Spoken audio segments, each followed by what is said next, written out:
Madiha Mada, pronounced by my parents as Madiha Mada. I'm a Muslim, I'm Canadian, and I'm a storyteller.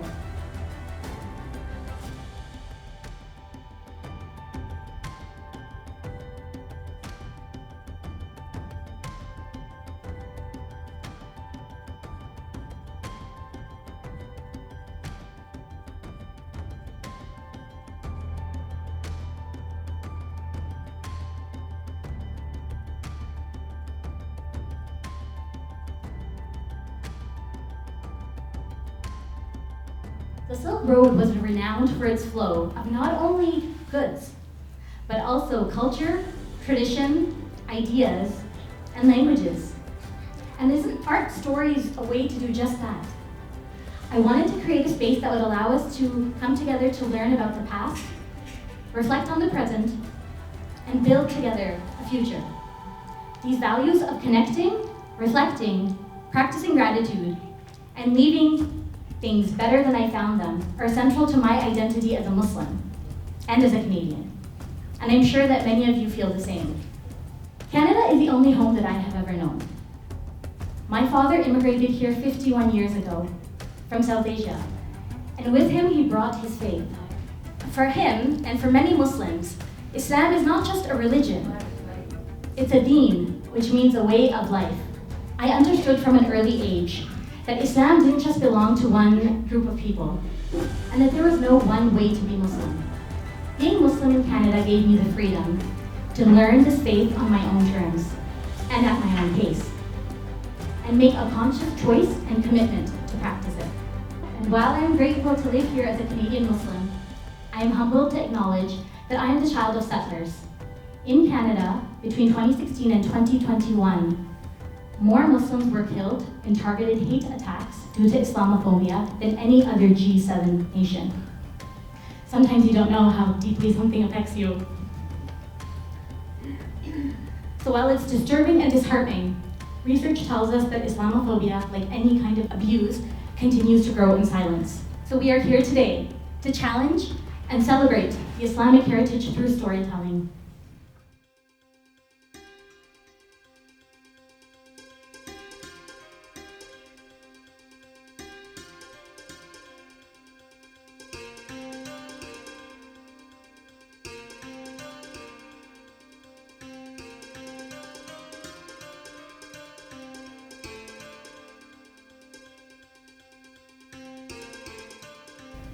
In the heart of Alberta, where vast skies meet the prairies, a tapestry of stories began to weave together.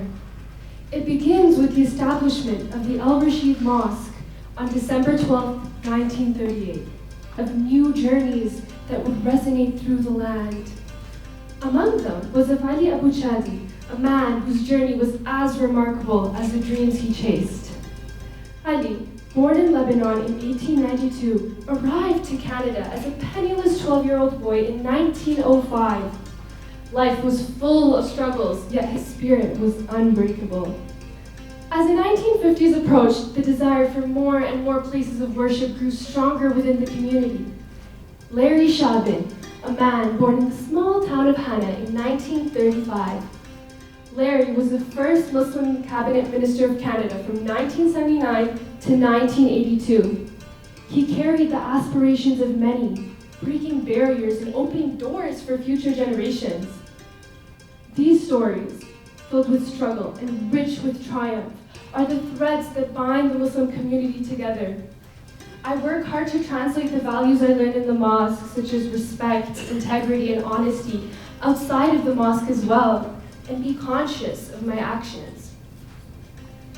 However, there are some days when, no matter how hard I try or how proud I am of my identity, I will never be enough. Or someone will remind me that I'm different, or that they belong to the us category and I am them.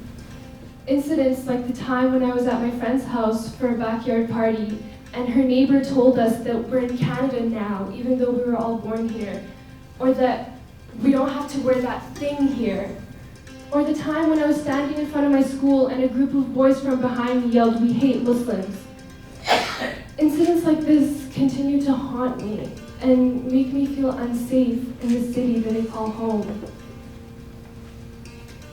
But although these statements affect me personally, I try my best to persevere and remind myself what my true purpose in life is. Attending events like today's reassure me and remind me that not everyone is like that, and that majority of the people I have met throughout my life have shown me nothing but kindness. My parents' struggle and how they made Canada their home serves as an inspiration to my siblings and I to work hard for the country we call home, to be proud of our identity, and to be proud of the stories that were created to shape it.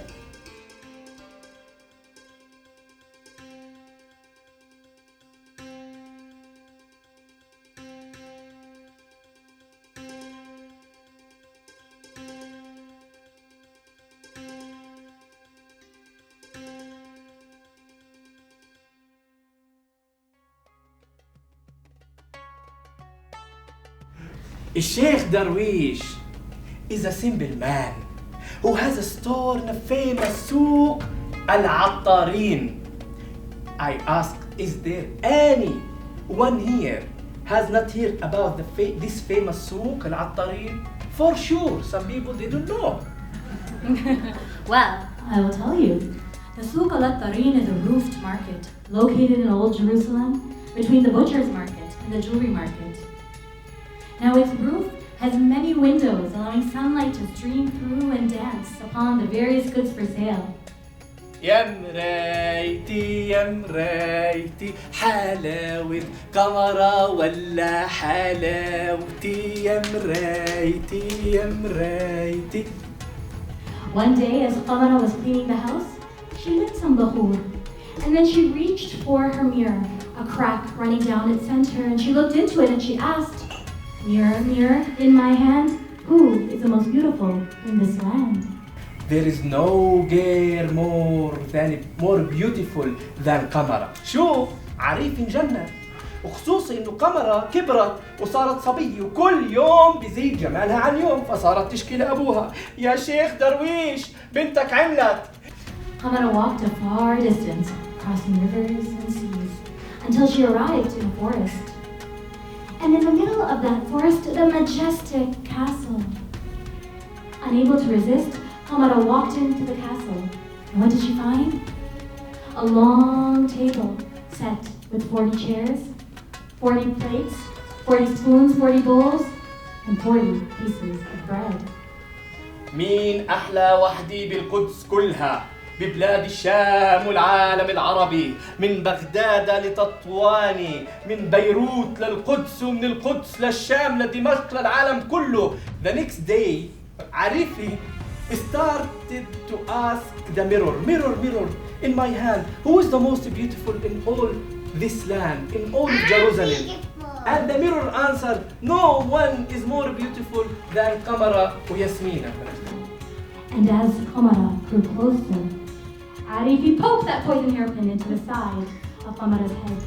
صندوق على محمد محروس العين وغالية وهي وشن كرالي شن كرالي الله يعين وهالليل شن كرالي شن كرالي الله يعين وهالليل.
Welcome to Storytelling with Amna Berkey, and I'm joining you from Winnipeg, Manitoba, Treaty 1 territory for this occasion.